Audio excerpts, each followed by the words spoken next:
कश्मीर में 370 की फिर से बहाली के लिए फारूक अब्दुल्ला ने चीन की मदद लेने वाले बयान पर जमकर बवाल मचा है। लोकसभा से उनकी सदस्यता छीनने की मांग हो रही है।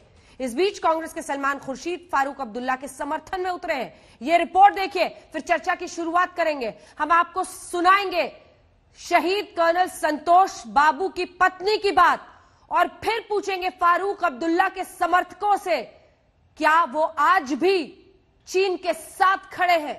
क्या शहीदों की पत्नियों की आवाज उनके कानों तक नहीं पहुंच रही है? लेकिन पहले ये रिपोर्ट, फिर चर्चा की शुरुआत।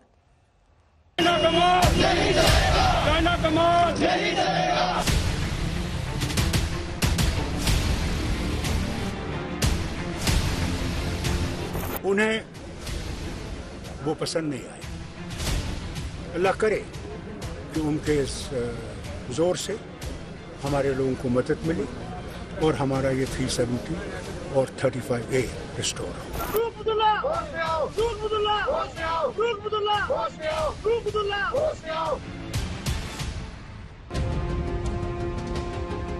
जम्मू कश्मीर के पूर्व मुख्यमंत्री फारूक अब्दुल्ला का आज तक को दिए चीन और पाकिस्तान परस्ती वाले बयान पर बवाल मच गया है।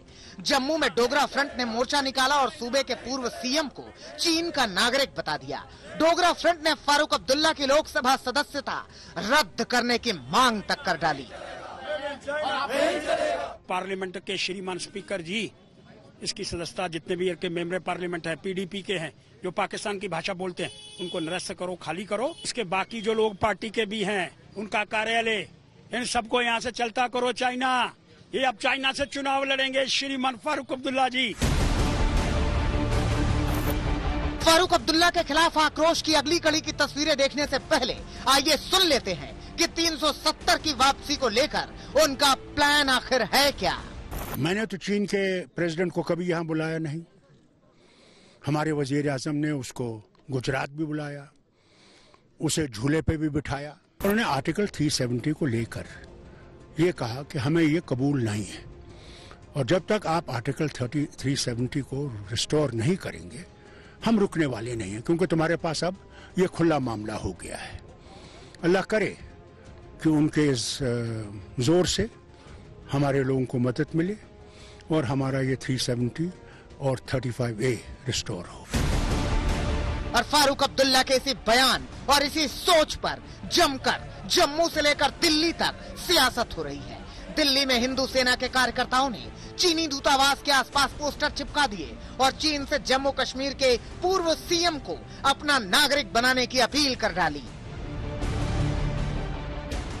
उधर कांग्रेस के दिग्गज और पूर्व विदेश मंत्री सलमान खुर्शीद ने फारूक अब्दुल्ला के बयान का समर्थन किया।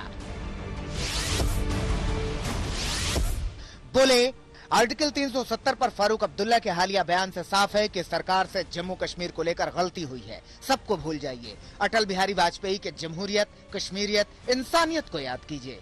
जादू मनोरंजन करता है, आकर्षित और अचंभित करता है, लेकिन काला जादू बर्बाद कर देता है।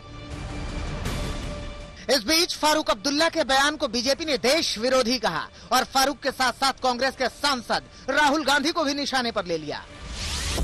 आप दोनों डुप्लेक्स बना के रहिए। आप दोनों को अगर हिंदुस्तान के बाहर सारे देश अच्छे लगते हैं, आपको लगता है हिंदुस्तान में टॉलरेंस नहीं है, हिंदुस्तान में सहिष्णुता नहीं है, आर्टिकल 370 को दूसरे देशों से उनके मदद के माध्यम से आर्टिकल 370 को पुनः स्थापित करना है, आपको लगता है जैसे मणिशंकर अय्यर ने जाके पाकिस्तान में कहा था कि मोदी की सरकार को गिराना होगा, तो ये दोनों, चाहे फारूक गांधी कहिए या राहुल अब्दुल्ला कहिए, दोनों में कोई फर्क नहीं है। दोनों एक ही हैं, बिल्कुल एक हैं, एक ही कॉइन के दो साइड हैं। 370(3) के अंतर्गत 5 अगस्त 2019 को संसद में आर्टिकल 370 हटाने का ऐलान हुआ था। इसके बाद पाकिस्तान ने इसे अंतर्राष्ट्रीय मुद्दा बनाने की कोशिश की और चीन ने उसका साथ दिया। अभी पूर्वी लद्दाख में भारत के साथ चीन ने तनाव बना रखा है। ऐसे में राहुल और फारूक को एक तराजू में तौलकर बीजेपी एक तीर से दो निशाने साध रही है, क्योंकि राहुल लगातार सरकार पर चीन के सामने सरेंडर करने का आरोप लगा रहे हैं। मैं आपको बता रहा हूं, हमारी सरकार होती ना, उठा के फेंक देते चाइना को बाहर। 15 मिनट नहीं लगते, 15 मिनट नहीं लगते। उठा के हमारी सेना, हमारी वायुसेना उठा के चाइना को 100 किलोमीटर पीछे कर दी। कश्मीर और चीन का मसला राष्ट्रीय पार्टियों के मद्देनजर संवेदनशील है, लेकिन फारूक का 370 वाला ताजा बयान कश्मीर की पाकिस्तान परस्ती वाली राजनीति को बचाए रखने की कोशिश भी हो सकती है। अल्लाह करे कि उनके इस जोर से हमारे लोगों को मदद मिले और हमारा ये 370 और 35A रिस्टोर हो। श्रीनगर से अशरफ वानी के साथ आज तक ब्यूरो। आइए चर्चा की शुरुआत करते हैं। शाहनवाज हुसैन साहब, राष्ट्रीय प्रवक्ता भारतीय जनता पार्टी के पूर्व मंत्री सलमान निजामी साहब पॉलिटिकल एनालिस्ट के तौर पर जुड़ रहे हैं। ललित अंबरदार कश्मीरी एक्टिविस्ट हमारे साथ जुड़ रहे हैं। मेजर जनरल जीडी बख्शी हमारे साथ जुड़ रहे हैं, डिफेंस एक्सपर्ट। इनामुल नबी साहब कश्मीरी एक्टिविस्ट हमारे साथ कुछ ही देर में जुड़ेंगे। सलमान निजामी, पहला सवाल आपसे, गलवान में कितने भारतीय जवान शहीद हुए थे?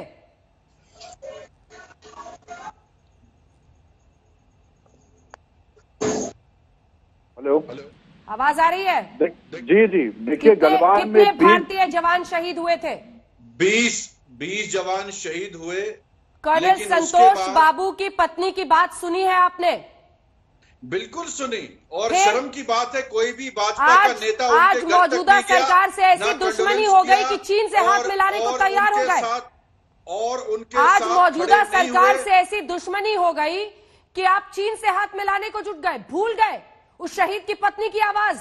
लेकिन हम नहीं भूले और न भूला है ये देश। सलमान निजामी, ध्यान से सुनिए, हम आपको सुनाएंगे आज कर्नल संतोष बाबू की पत्नी ने आज तक से क्या कहा था। अगर जरा सा भी हिंदुस्तान नाम की कोई चीज आपके सीने में धड़कती है तो इस शहीद की पत्नी की आवाज को सुनिएगा, और फिर ये जो बोली आपके मुंह से निकल रही है उस पर सवाल जवाब आपसे करूंगी। चलिए सुनाइए। कर्नल संतोष बाबू की पत्नी क्या कहती है? यही मुझे लगता है कि पूरे देश अपने सैनिकों के साथ है,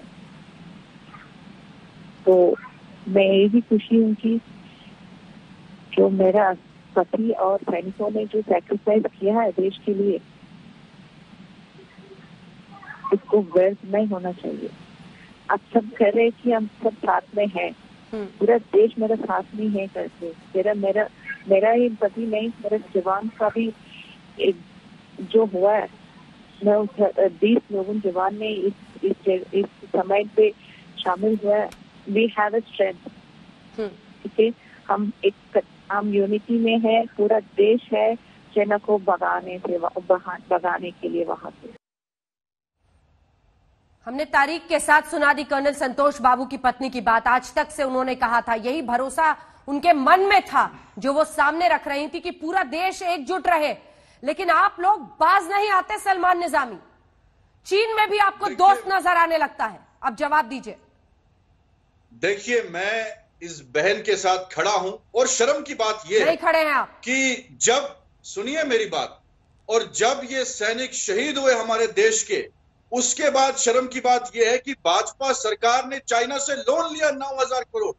ये तो शर्म की बात है कि हमारे प्रधानमंत्री इतने बुज़दिल हैं कि उनकी एक शब्द नहीं निकला चाइना के बारे में, चाहे यूएन जनरल असेंबली की बात हो, चाहे वो ले में गए, वो क्यों डर रहे हैं चाइना से तो नाम लेने चीन की मदद हमारे सैनिक शहीद हो रहे हैं। तो आपको चीन की मदद की दरकार हो गई? नहीं, हमें मदद को डिफेंड करने के लिए टीवी पे आ गए, जिनके प्रवक्ता तो भागते फिर रहे हैं टीवी पर जवाब देने से। आप आ गए सलमान निजामी, आप आ गए सलमान निजामी उस नफरत से अपनी आंखों की रोशनी खोकर, जिसमें अब आप इस शहीद की पत्नी की बातों को भी नकार रहे हैं। आपको ये समझ में आ रहा है कि नहीं कि एक एक शहीद के घर वाले आज सुन रहे होंगे आपको? चीन की मदद चाहिए आपको? भारत में जो हो रहा है उसके लिए आपको चीन की मदद चाहिए या नहीं? हाँ या ना बोलिए। अरे सुनिए ना मैडम, आप जवाब दीजिए। सुनिए पहले, आपको चीन की मदद चाहिए?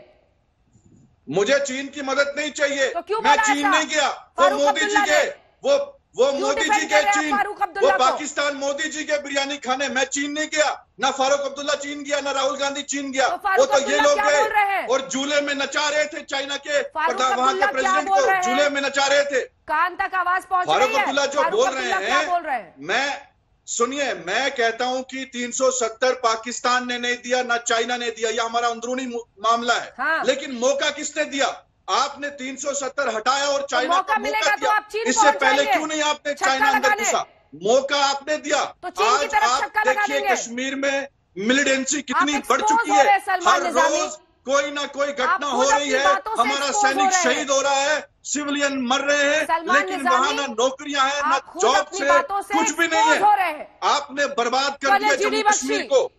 मैडम, भाजपा ने आप हिम्मत रखिए प्रधानमंत्री को सवाल करने के, आप हिम्मत रखिए, बोलिए वो 56 इंच का सीना कहाँ है आज, वो लाल आंख दिखाने वाला चौकीदार कहाँ है आज, वो 56 इंच वाला चौकीदार कहाँ है आज, जरूरत पड़ गई है। क्यों डर रहा है चौकीदार चाइना का नाम लेने से? शर्मनाक है सलमान, हम क्यों एक्सपोज होंगे? आप मैडम, अगर ताकत है, अगर चौकीदार में ताकत है, 6 महीना से अपने देश के प्रधानमंत्री को उनको बता रहे हैं, चाइना की तारीफ कर रहे हैं, ये क्या तरीका है? जनरल बख्शी नहीं, जो चाइना की तारीफ कर रहे हैं वही आपके हेडक्वार्टर में भारत माता की जय के नारे मारते थे, उस वक्त वो अच्छे थे, आज बुरे हो गए। हिपोक्रेसी तो यही है, सलमान निज़ामी, आपकी हिपोक्रेसी यही है जनाब, सोशल मीडिया पर कल तक महबूबा मुफ्ती के साथ हिंदुस्तान के खिलाफ आपको चीन से भी हाथ मिलाने में का भोपू बंद करेंगी। बख्शी साहब बोलिए। बहुत प्यारी थी आज कर्नल बख्शी, फारूक आपको प्लीज चुप कराइए, इनको प्लीज चुप। Thank you so much. देखिए, मौका परस्ती का इससे अच्छा उदाहरण मैंने नहीं देखा जो अभी ये जनाब यहाँ पे इजहार करके गए हैं। मौका परस्ती, ठीक है साहब। देखिए, जरा परिप्रेक्ष्य समझिए, हमारे देश के बरखिलाफ, हमारी सीमा के बरखिलाफ 60,000 चीनी फौजी खड़े हैं, ब्रीदिंग डाउन आवर नेक्स। कभी भी युद्ध हो सकता है। फारूक अब्दुल्ला को और कोई मौका नहीं मिला चीन के साथ गले लगने का सिवाय ये, when the enemy is at the gates, दुश्मन दरवाजे पे है और आप उसे पुकार रहे हैं कि साहब हमारे घर में जो झगड़ा है आप आके इसका फैसला करिए। अरे साहब, वो 82 साल की उम्र, कुछ तो ठहराव आना चाहिए था। वो कितने सालों से सांसद रहे हैं, चीफ मिनिस्टर रहे हैं, सेंटर के मिनिस्टर भी रहे हैं, अभी वो मेंबर ऑफ पार्लियामेंट है और उन्होंने ओथ ली है भारत के संविधान की रक्षा करने की, भारत की संप्रभुता, भारत की अखंडता की रक्षा करने की कसम खाई है। कैसे तोड़ रहे हैं सबके सामने, कैसे एक दुश्मन के देश के सामने दुम हिलाते जा रहे हैं। कुछ शर्म है, कुछ हया है, मौका परस्ती की भी हद होती है साहब। और देखिए, पहले आपके आका थे पाकिस्तान, वो तो पिट गया बालाकोट में उड़ी के बाद। अब आपने नया आका चुना है चीन, वो भी पिट जाएगा। ज्यादा मत आप चौड़े होइए, ठंडे पसीने आ रहे हैं। प्रधानमंत्री जी चाइना के पाकिस्तान को बुला रहे हैं, झूले में नचाया वहां के प्रेसिडेंट को। झूले में नचाया नहीं, हमने उनके 60 सैनिक मारे हैं, उनसे कर्जा लेते हो, शर्म है। अरे आपको सवाल, मेजर साहब आपको सवाल करना चाहिए सरकार से, आपको सेना के साथ खड़ा रहना चाहिए। किस तरह उस सेना ने शहादत दी लद्दाख में और यहाँ से खामोशी है सरकार की। ये कर्ज लोन ले रहे हैं चाइना से, आप मेजर हैं, आपको सेना के साथ खड़ा रहना चाहिए। बड़े यहाँ पे आग बरस रहे हैं चीन के खिलाफ, तो जरा 2 शब्द जरा फारूक अब्दुल्ला को भी बता दीजिए ना। नहीं, मैं कह रहा हूँ ना, फारूक अब्दुल्ला ने जब अगर गलत किया है उसको अंदर करिए। आप सरकार में बहुत खूब, पहली बार आपने कोई ढंग की बात करी। नहीं, ये गिरगिट है, कह रहे हैं आप नहीं, ये गिरगिट की तरह बात कर रहे हैं सलमान। आप बोलिए चाइना की सलमान निज़ामी आज गिरगिट की तरह बात कर रहे हैं। जनरल बख्शी की बातों में मत आइएगा। ये फारूक अब्दुल्ला को लगातार डिफेंड कर रहे हैं। चौकीदार ये तो जब चारों तरफ से घिर गए हैं तो कह रहे हैं कि अगर गलत किया है तो गलत किया है। चाइना की शाहनवाज हुसैन साहब, उसका जवाब आप फारूक अब्दुल्ला को वजूहत क्यों बता रहे हैं? चाइना की फौज कब पीछे अगर गलत किया है तो पहले तो आप उसे कंडेम करिए, पहले तो आप। मैं तो मानता नहीं उस स्टेटमेंट को। मैं कहता हूँ 370 एक अल्फाज नहीं बोला है। आज पूरी शाम आपको पहले मौका दिया गया, आपने एक अल्फाज नहीं बोला फारूक अब्दुल्ला के बयान के बरखिलाफ। आप तो उनकी पैरवी कर रहे हैं, खुशामदी कर रहे हैं, आप तो उनके लिए वजूहत बता रहे हैं। घुस घुस के मार रहा है, उस पर आप बात नहीं कर रहे हैं। अरे मार रहा है, भारत के फौजी से बात कर रहे हैं। मत यहाँ उकसाइए। चाइना के प्रेसिडेंट के बारे में आप चाइना का प्रेसिडेंट का नाम लेने से आप डरते हैं। मुझे क्यों कह रहे हैं? आप मुझे क्या कह रहे हैं? आप सरकार को डिफेंड मुझे क्या कह रहे हैं? आप सरकार को डिफेंड कर रहे हैं। ये कोई तमीज आप है? उन शहीदों के लिए लड़िए जिन शहीदों के लिए पूरा देश लड़ रहा है इस वक्त, उनके साथ खड़े हो जाइए। मैं जम्मू कश्मीर से हूं, मैं उस शहीद सैनिक के परिवार के साथ खड़ा हूं की आवाज सुनी, लेकिन जो लोग मरते हैं उस शहीद, वो गरीब सैनिक मरते हैं, गरीब जम्मू कश्मीर के लोग मरते हैं। आपने उस शहीद की पत्नी की आवाज सुनी, हाँ या नहीं? प्लीज। वो इंसाफ अभी की आपके पुकार ले सामने रही प्ले है, आउट की गई। उसको इंसाफ तब मिलेगा जब चाइना पे कार्रवाई होगी। क्यों नहीं सर्जिकल वो स्ट्राइक कर रहे हो चाइना आपको पे? चुल्लू भर चाइना पानी पे में सर्जिकल डूब स्ट्राइक क्यों नहीं हो रही के है? मरने के लिए कह रही है। मैं वो कह रहा हूं शहीद की उसको, पत्नी आपको उस शहीद की चुल्लू भर पत्नी को पानी इंसाफ में तब मिलेगा डूब के मरने जब के चाइना लिए पे कह रही है। आप कार्रवाई डूब करेंगे। के आप मरने सर्जिकल के स्ट्राइक लिए। करिए। आप सर्जिकल स्ट्राइक से करने से क्यों डर रहे? तब टीवी पे बहुत चिल्ला के बोल रहे थे जंग होनी चाहिए, अरे सर्जिकल साहब, स्ट्राइक आपने होनी कभी चाहिए। गोली की आवाज चाइना सुनी है? के खिलाफ सर्जिकल क्यों नहीं हो रही है स्ट्राइक तो हम सर्जिकल लोग स्ट्राइक? करेंगे। उन्होंने सर्जिकल जमीन स्ट्राइक तो आपकी हम खा लोग ली करेंगे और आप और उनका जब नाम फौज- लेने से डर रहे हैं। जब फौज समझेगी ठीक वक्त उन्होंने है, उस वक्त अंदर करेंगे। घुस के जमीन आपके खा ली। उकसाने पे थोड़ी ना। हमारे सैनिक शहीद कर दिए, जमीन खा ली, और आप सर्जिकल स्ट्राइक करने से सलमान डर रहे हैं। निजामी, उनका नाम लेने से सलमान डर रहे हैं। निजामी, आज आपकी मानसिकता एक्सपोज हो गई। राजनीति अपनी जगह रहेगी, लेकिन एक वरिष्ठ सैन्य अधिकारी के साथ आपके बोलने का अंदाज आज आपके दिल में क्या है वो साफ बता रहा है पूरे मुल्क को, डिफेंड कर रहे। पूरे मुल्क मैं को। कह रहा हूं कि मैं देश थोड़ा की सा सेना के लिहाज साथ कीजिए खड़ा हूं। सलमान निजामी, उनको इंसाफ झांकिए दिलाइए। अपने अंदर कि आपकी राजनीति क्या आपको इतना अंधा बना देगी कि आप एक वरिष्ठ सैन्य अधिकारी से इस तरह से कहेंगे कि जाओ हमला करो। आप बीपी गाड़ी भी नहीं दे सकते। शर्मनाक है ये। खुद सलमान जहाजों में निजामी, घूमते हो और सलमान सैनिकों निजामी, को जिस आप देश बीपी में गाड़ी आप भी नहीं दे आज सकते। का टॉपिक क्या है? जिस देश बेटा में मैं आप इनसे पूछ रहा हूँ, आज का टॉपिक क्या है? मेरा ये बड़े शेर आपसे बन रहे हैं, सिर्फ पहले ये तो सवाल बताएं आज है का टॉपिक कि क्या है? चाइना की आज फौज बात कब हो पीछे रही हटती है है? फारूक कब अब्दुल्ला जम्मू के कश्मीर बयान में की। अमन होगा? फारूक अब्दुल्ला जम्मू के कश्मीर में बयान अमन की होगा? बात हो रही है। एक अल्फाज इनसे निकला है, प्लीज पूछिए जरा। नहीं निकलेगा एक सर अल्फाज इनसे। इसके मुंह चाइना से के निकला है। प्रेसिडेंट से मैंने आपको पहले ही बोला था, ये मुखौटा है मैंने इनका। कंडम किया ना उसको। गिरगिट की तरह इधर से उधर पलटते आया रहेंगे, करिए ना। लेकिन फारूक अब्दुल्ला के खिलाफ नहीं बोलेंगे। अंजना जी, शाहनवाज हुसैन साहब, शाहनवाज हुसैन मैंने साहब, कहा कि मैं उसको नहीं मानता स्टेटमेंट। सबसे बड़ी शाहनवाज बात यह हुसैन साहब, है कि आपने आज निजामी साहब को सुना। फारूक अब्दुल्ला ने पूरे मुल्क को शर्मसार किया है। ये उनकी जो दोहरी जबान है, कभी पार्लियामेंट में भारत माता की जय और भारत के वीर सपूतों को मारने वाले जिन्होंने शहीद किया उस चाइना के पक्ष में जबान बोली। उनको चाहिए कि तुरंत संसद की सदस्यता से त्यागपत्र दें। वो अगर भारत के संविधान में यकीन नहीं है, अगर भारत के दुश्मनों से प्यार है, फिर भारत से मोहब्बत नहीं है।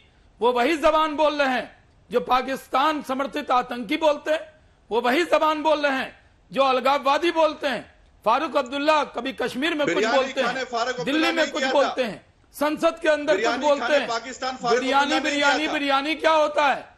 ये अपमान मत कीजिए। नरेंद्र मोदी जी वेजिटेरियन हैं, बिरयानी आप लोग खाते हैं। आपको बिरयानी कोरमा दिखता है। हिंदुस्तान को बिरयानी कोरमा लेकर आप लोग बेचने के पर लगे हैं। मैं एक बात कहता हूं, अगर जो हिंदुस्तान के खिलाफ बोलेगा, आप चाइना से मोहब्बत करेंगे, चाइना पे यकीन है तो बॉर्डर पार करके चाइना चले जाइए।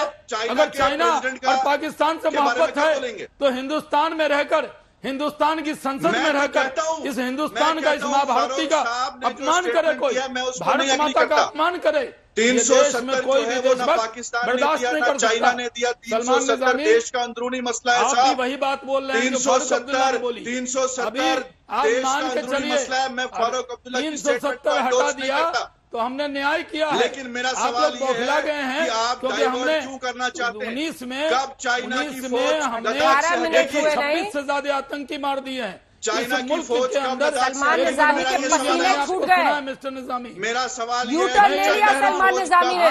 लद्दाख से हिंदुस्तान में रहकर हिंदुस्तान को गाली देंगे, चाइना से मोहब्बत करेंगे, हिंदुस्तान की संसद में रहेंगे, शर्म आनी चाहिए। अगर थोड़ी भी नैतिकता है तो कोई नहीं जो चाहता चाइना से मोहब्बत है, वो आपको दिल मोहब्बत में है जो चाइना उनका लोन धड़कता लेते है, हैं। जबान पे चाइना है। आपको सलमान निजामी चीन को डिफेंड करने से पहले सोचना चाहिए था किस तरह मुसलमानों के साथ क्या हो रहा है इस वक्त चीन में। चाइना से कोई लेना देना नहीं है, मुझे पाकिस्तान से कोई लेना देना नहीं है, मुझे अपने देश की सेना से लेना देना है, चाहे वो अपने कोई देश भी के हो। लोगों से। खामोश रहने वाला लोगों का कत्लेआम हो रहा है ये मुल्क कश्मीर खामोश नहीं रहेगा। हमारे कश्मीर में अमन लाइए, एक साथ मत बोलिए, एक साथ मत बोलिए। शहबाज हुसैन बोल रहे हैं सलमान निजामी, सुनने की हिम्मत रखिए आप, लगातार मत बोलिए। सलमान निजामी लगातार मत बोलिए, सलमान निजामी कोई बोलता है आप लगातार बोले चले जा रहे हैं। आपने पसीना पोछिए अपना, मैं जो आपकी नाक पर आ बैठा है।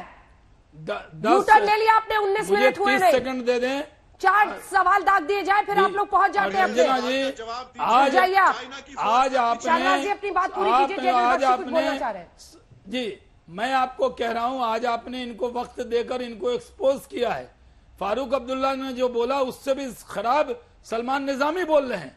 फारूक अब्दुल्ला हिंदुस्तान में रहे, संसद में रहे, पार्लियामेंट के मेंबर बने, भारत सरकार के मंत्री बने, पोखरण में जाकर भारत माता की जय कर रहे हैं, पार्लियामेंट में वंदे मातरम कह रहे हैं, और बाहर जाकर कह रहे हैं चाइना से मोहब्बत, हिंदुस्तान का खाएंगे और चाइना से मोहब्बत करेंगे। भारत के सैनिकों को जिसने शहीद किया है उसके साथ अगर आप जबान मिलाएंगे, दिमाग मिलाएंगे, कोई भी इस मुल्क से मोहब्बत करने वाला इस बात को बर्दाश्त नहीं कर सकता है। फारूक अब्दुल्ला उम्र दराज है, हम उनकी इज्जत करते हैं, लेकिन आपने कौन आप अगर भारत के खिलाफ बोलेंगे, चाइना के पक्ष में बोलेंगे तो ये तकाजा मिट जाएगा। और जनरल बख्शी को जिस तरह के शब्द आपने सलमान निजामी साहब कहे हैं, आपको माफी मांगनी चाहिए। जनरल बख्शी से आपको माफी मांगनी चाहिए। को शहीद कर रहे हैं और उनसे लोन ले रहे हैं आप। देशद्रोही का सलमान लिया जाएगा, वही बोलेगा। सलमान निजामी बात समझ में आ रही है आपको? आप चाइना के पक्ष में बयान देंगे, इंतजार करें। आप चाइना की जयकार करेंगे, लगातार बोलने से आप सही नहीं हो जाएंगे। कहा ना मैंने, आपको क्या इजाजत है क्या? जनरल बख्शी आपको किसने इजाजत दे दी और चाइना देखो बेटा, बोलने की इजाजत जो इतनी शहादत के बाद भी खुलकर चीन का समर्थन करे, कहे चीन की सहायता से 370 हटाएंगे, चाइना और उसका क्या होना पाकिस्तान का चाहिए? गुणगान करेंगे। जनरल बख्शी क्या मैं आ सकता हूँ? एक मिनट, क्या मैं आ सकता हूँ साहब? देखिए, मैं कहना ये चाहता हूं, मैं याद दिला देना चाहता हूं ये शख्स को जो पहले बोले थे, जो लगातार बोलते जा रहे हैं, मैं याद दिलाना चाहता हूं।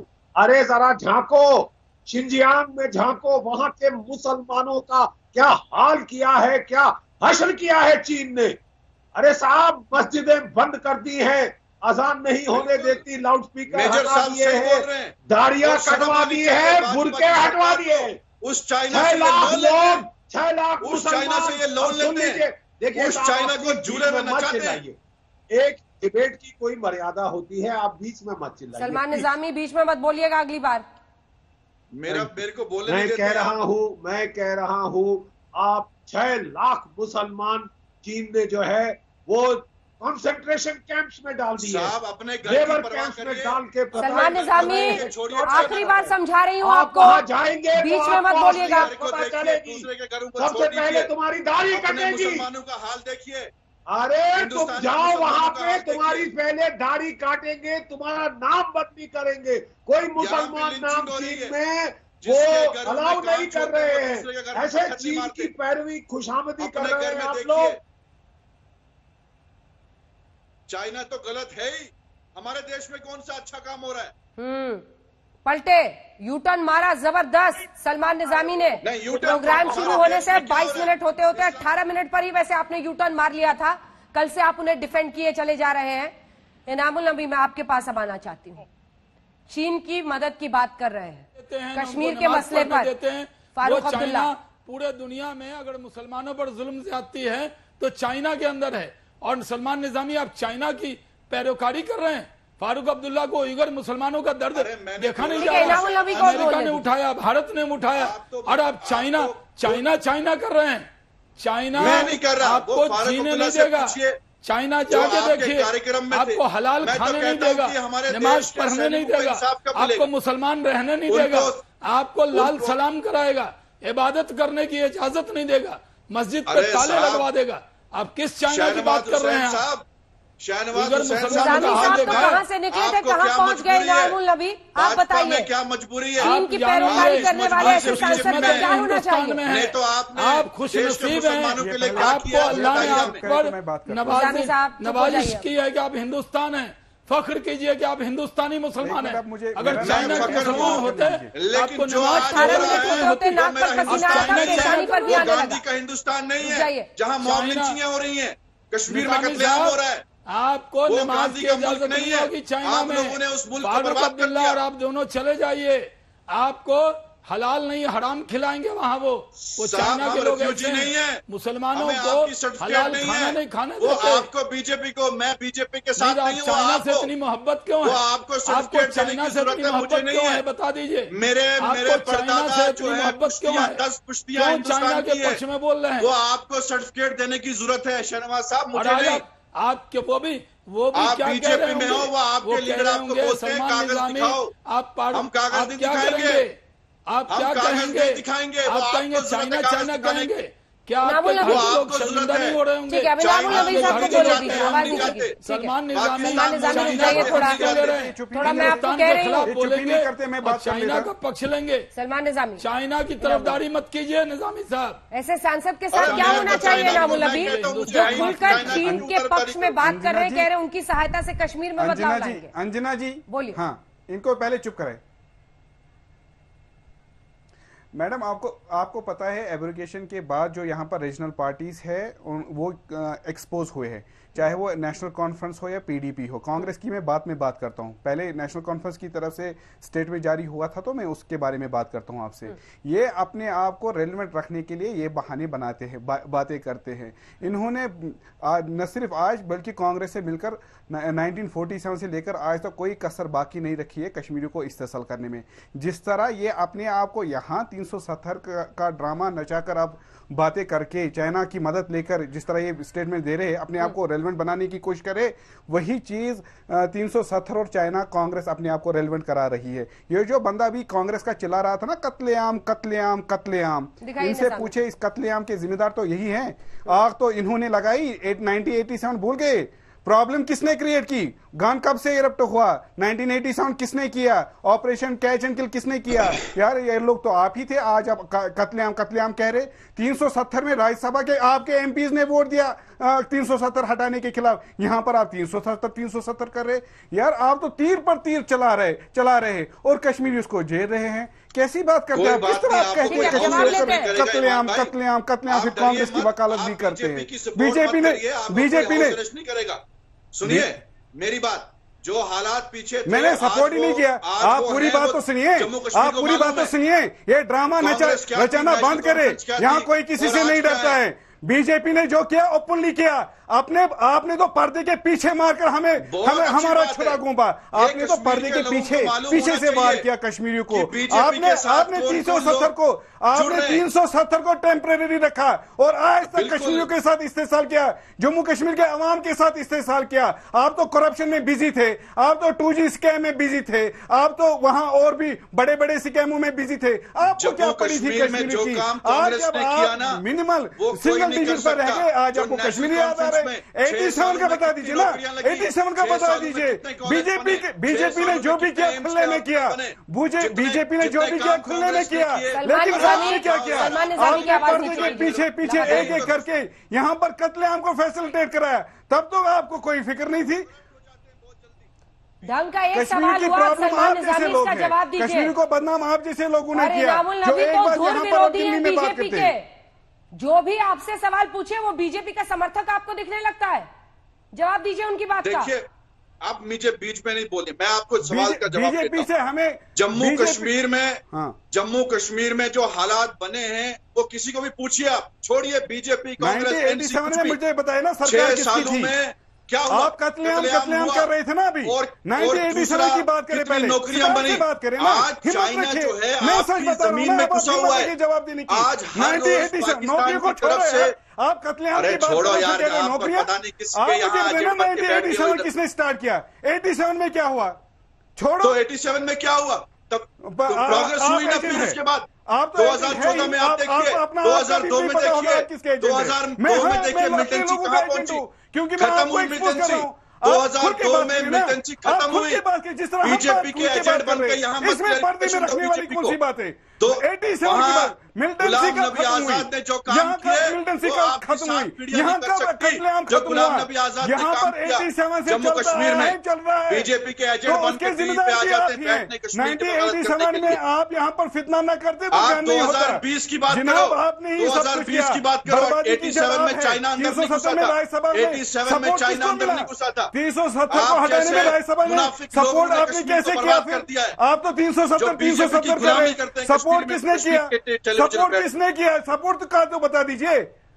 अरे कांग्रेस ने लाया 370 और कांग्रेस वापस लाएगी। गुलाम तो आप हैं, लेकिन आप कभी आजाद हुए ही नहीं, गुलाम तो आप बैठे हैं किसी के। हम तो यहाँ पर खुल के बात कर रहे, आप कत्लेआम की बात कर रहे थे ना, आप तो 370 की बात कर रहे। मैं आपसे ही पूछ रहा हूं, मैं कह रहा हूं आपसे सिंपल अल्फाजों में, राज्यसभा में तो आपके मेंबरों ने 370 के खिलाफ वोट दिया, आप किसका रोना रो रहे हो? मैं आपको कत्लेआम की बात कर रहे हो, 87 में तो आप नहीं लगाए, आप किसकी कत्लेआम की बात कर रहे हो? आप तो कातिल हैं, आप कैसे मुंसिफ हो सकते हैं? आप कैसे मजलूम भी हो सकते हो और जालिम भी? आप तो जालिम हैं, आप कैसे मजलूम हो सकते हो?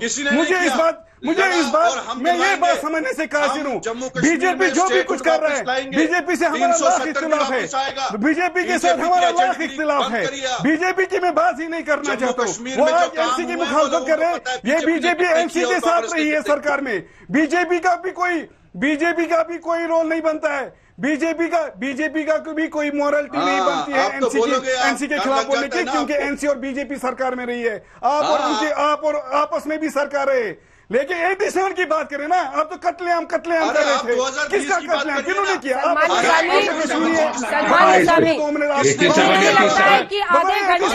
कत्लेआम शुरू किया, इतना एक्सपोज हुआ होगा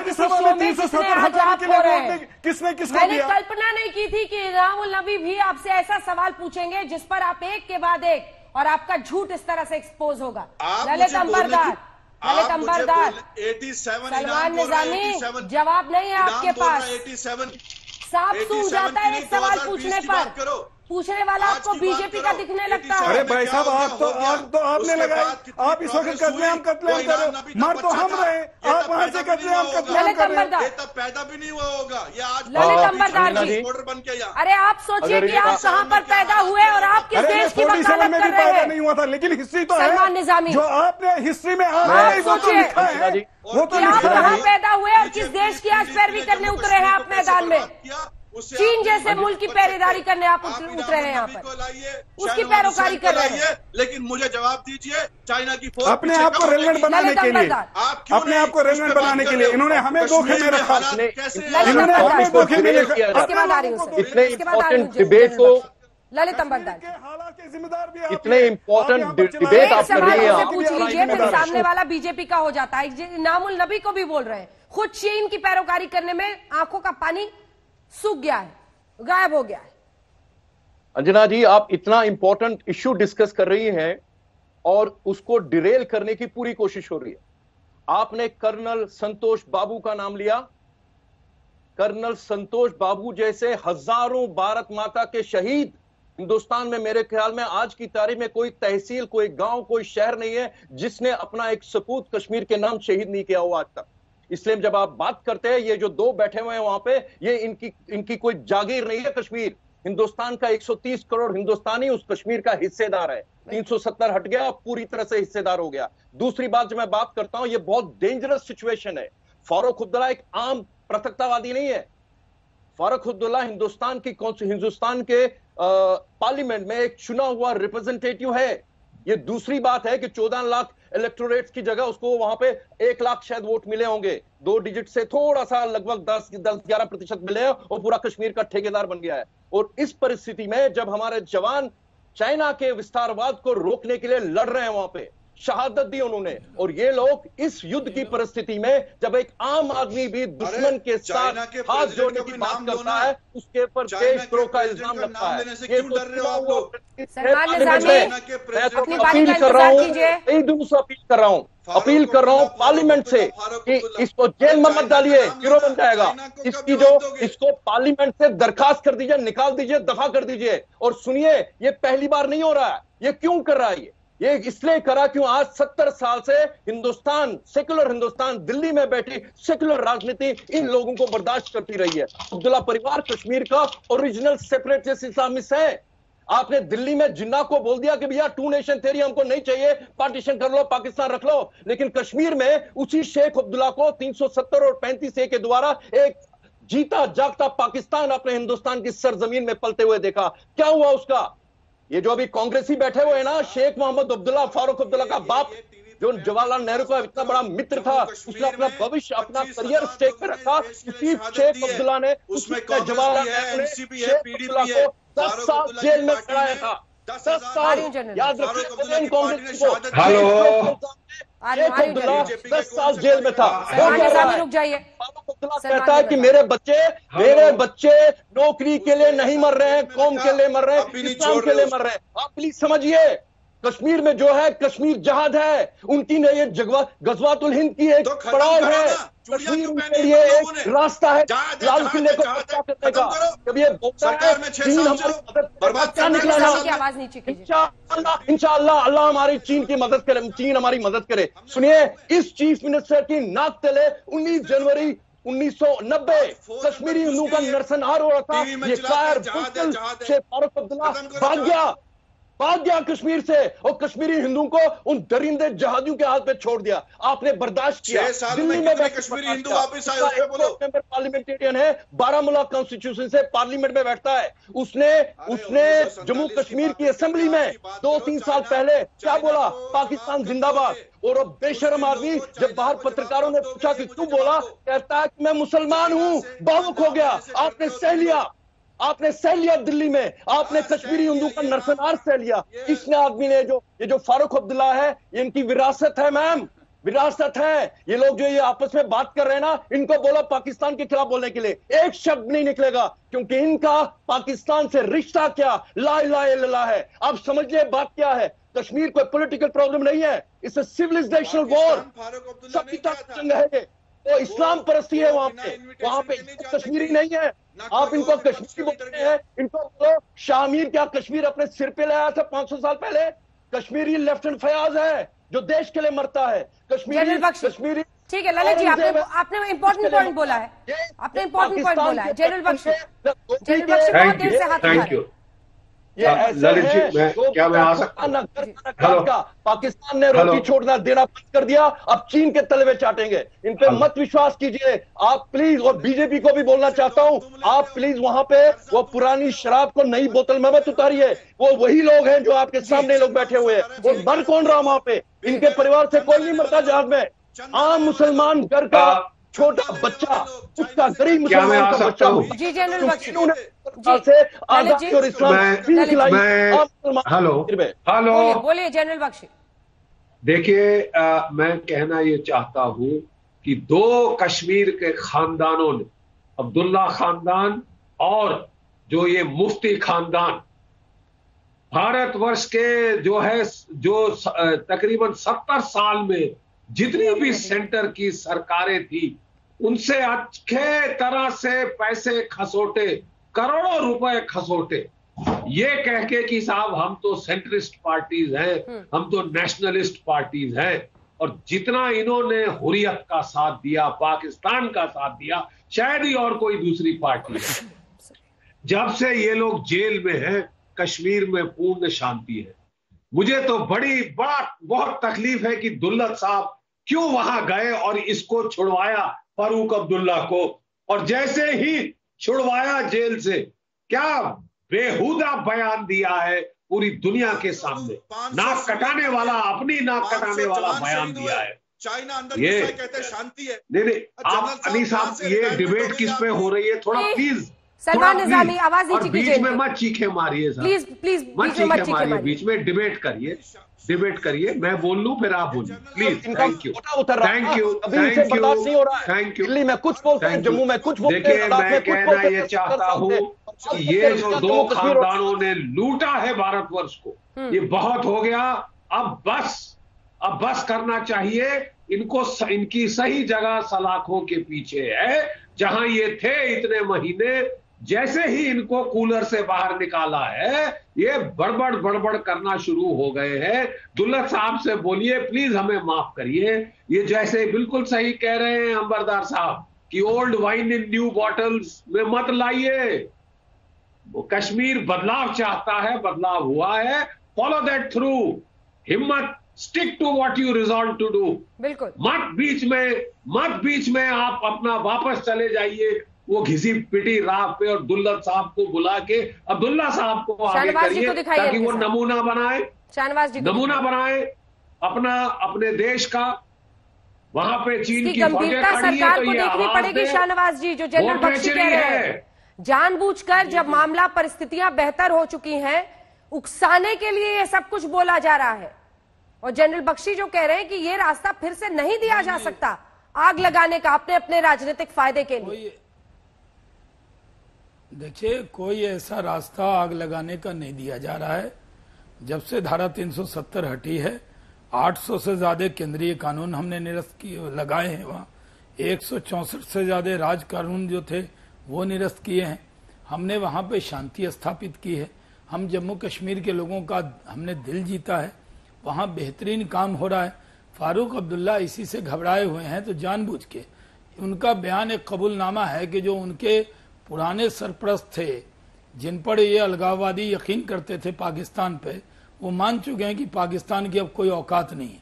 अब चाइना का राग अलाप रहे हैं। उनके इस राग अलापने से कुछ होने वाला नहीं है। वो ये जान लें कि पूरे दुनिया में ये चर्चा है कि जिस तरह चाइना को हमने जवाब दिया है, वैसा जवाब दुनिया में किसी ने नहीं दिया। और जम्मू कश्मीर के पूर्व मुख्यमंत्री होने के नाते, भारत सरकार के पूर्व केंद्रीय मंत्री होने के नाते, उनका बयान हिंदुस्तान के खिलाफ है। और इस तरह के बयान देकर वो चर्चा में, सुर्खी में आना चाहते हैं। लेकिन कोई नेशनल कॉन्फ्रेंस को पूछने वाला नहीं है। हम जिस राह पे चले हैं, वहां के आवाम के लिए हम फिक्रमंद हैं, ऐसे अलगाववादी सोच के लिए फिक्रमंद नहीं है। दूसरी बात, सलमान निजामी साहब कांग्रेस से हैं, वो आज कांग्रेस को एक्सपोज कर रहे हैं। जिस तरह की भाषा बोली है, उससे पता लग गया कि कांग्रेस के दिल और जबान पे क्या है, दिमाग में क्या है।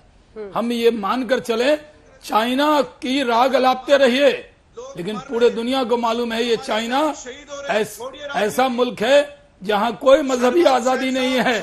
वो चाइना के अंदर चाइना की फौज अंदर घुसी है, एक होके। ललित जी जल्दी से छोटा सा रिएक्शन, बहुत देर से आप बोल रहे हैं, जल्दी से 2 लाइन का रिएक्शन, ब्रेक का टाइम हो गया। ललित, चाहता हूं कि कश्मीर का मेन स्ट्रीम पृथकतावादियों से ज्यादा डेंजरस है। वो पृथकतावादी तो दिल खोल के बैठते हैं पाकिस्तान के तटपुंज कश्मीर के अंदर। ये लोग दोगले हैं। कश्मीर के अंदर इनकी राजनीति 2 नेशन थ्योरी से प्रेरित होती है। दिल्ली में कुछ और बोलते हैं और लद्दाख और जम्मू में कुछ और बोलते हैं। और दूसरा, मैं बीजेपी से मैं प्रार्थना करता हूं, अपील करता हूं, जब आप बोलते हैं कि कश्मीरी हिंदुओं के साथ जेनोसाइड हुआ इसलिए जेकेएलएफ के ऊपर आपने बैन लगा दिया, प्लीज औपचारिक तौर पे डिक्लेयर कर दीजिए कि कश्मीरी हिंदुओं के साथ जेनोसाइड हुआ, ट्राइब्यूनल बिठाइए और फारूक अब्दुल्ला जैसे लोगों को उनको कोलैबोरेटर्स की हैसियत से लाइए। और मरणोपरांत उसके मुफ्ती मोहम्मद जो हमारा होम मिनिस्टर था उस वक्त, उनके ऊपर ट्राइब्यूनल बैठना चाहिए कि उनका कश्मीरी हिंदुओं के जेनोसाइड के ऊपर क्या होती। तब इन कांग्रेसियों के मुंह बंद होंगे। और ये गुलाम नबी आजाद की बात कर रहे हैं, इनको याद दिलाइए उन्होंने आर्मी के बारे में क्या बोला था। अब आर्मी के पीछे इनका आप आंसू भी बहा रहे हैं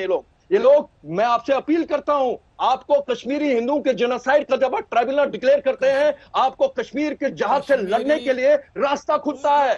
आप पता नहीं किसको लुभाना चाहते हो।